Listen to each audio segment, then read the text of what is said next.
Je suis vraiment béni. Merci Seigneur. Permettez-moi de vous lire un verset de la parole de Dieu. On est en train de chanter des cantiques, vous savez. Et puis, c'est aussi écrit dans la Bible. Ce que nous faisons là, c'est marqué. Et puis, j'ai préparé une petite note, j'ai marqué un verset là. On a marqué même plusieurs, et j'aimerais prendre mon temps, vous les lire avant que je chante le cantique là. Ça se trouve dans 2 Rois 3, 15. Élisée, le prophète. Élisée va dire une chose. C'est dans un vieux livre de l'Ancien Testament, donc ça remonte, c'est très vieux. Je vous donnerai une date après. Il dit, maintenant, emmenez-moi un joueur de harpe. Et comme le joueur de harpe jouait, la main de l'Éternel fut sur Élisée, et Élisée prophétisait pendant que le harpiste, on appelle, il jouait de l'harpe derrière. Comment ça devait être? La main de l'Éternel était sur lui, le joueur de la harpe, il jouait de la harpe, et puis lui prophétisait. Et les choses étaient en train de se réaliser. Parce qu'il fallait de la nourriture, ils allaient au combat, c'était vraiment important. J'ai dit, Seigneur, alors j'ai regardé, ils ont trouvé des harpes. 3500 ans avant Jésus-Christ, pour vous dire que c'est vieux, ça remonte à longtemps. Et puis, vous savez, la musique, il y en a souvent, ils ont dit, ah, c'est du sentimentalisme. La musique, ça fait pleurer.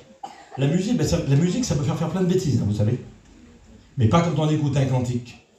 Pas quand la parole de Dieu est annoncée à travers ce chant. Et puis, j'ai un copain, moi, Dodo, il s'appelle Saint-Rome.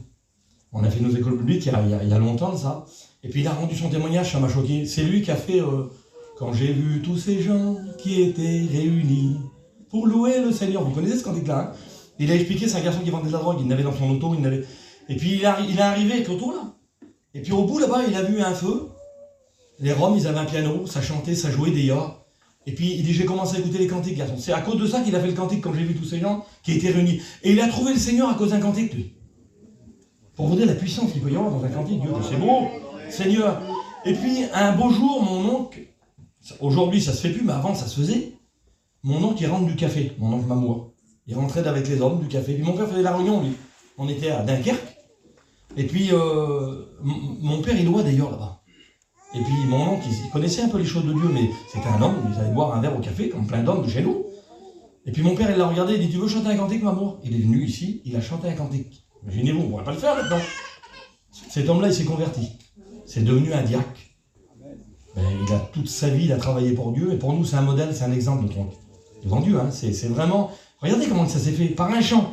Et puis je continuais, je regardais dans la parole de Dieu. Je dis, Seigneur, c'est pas vrai que c'est beau comme ça. Le psaume, il dit que tout ce qui respire loue l'Éternel. Vous savez, la louange et le chant, vous savez, ça va avec, c'est mélangé, c'est les mêmes mots. Et puis un peu plus loin, il dit, je ferai de toi le sujet de ma joie, Seigneur. Quelle beauté, chanter à l'Éternel des cantiques. Car la gloire a éclaté. Jéricho, c'est une ville incroyable. On est en Israël, il y a quelques mois en arrière, là. Une ville imprenable, elle était fortifiée de l'intérieur, de l'extérieur, c'était même pas la peine. Et puis vous savez comment ils ont réussi à faire écrouler les murs? Parce que je sais qu'il y a des murs dans les vies. Je sais qu'il y a des murs dans les vies. Vous savez comment ils ont réussi? L'Éternel, il a dit, vous allez tourner 7 fois autour de la ville. Vous allez prendre des instruments, des trompettes, et vous allez jouer. Le septième jour, les murs vont s'écrouler. Eh bien, les murs sont écroulés. Moi, je crois que ce soir, qu'il y a des murs qui s'écroulent.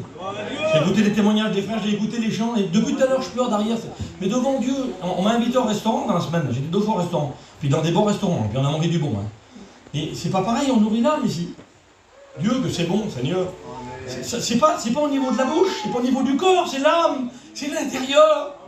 On mange, on se régale, on se nourrit. Dieu, que c'est bon, Seigneur. Et profite de ce moment, laisse ouvrir ton cœur, puis laisse-toi bénir. Moi, je voudrais chanter un petit cantique, j'ai chanté 2-3 fois là. Et puis je vais demander aux frères de m'accompagner, je vais essayer de vous le chanter. Mais j'aimerais que tous les jeunes filles chrétiennes ils se mettent debout.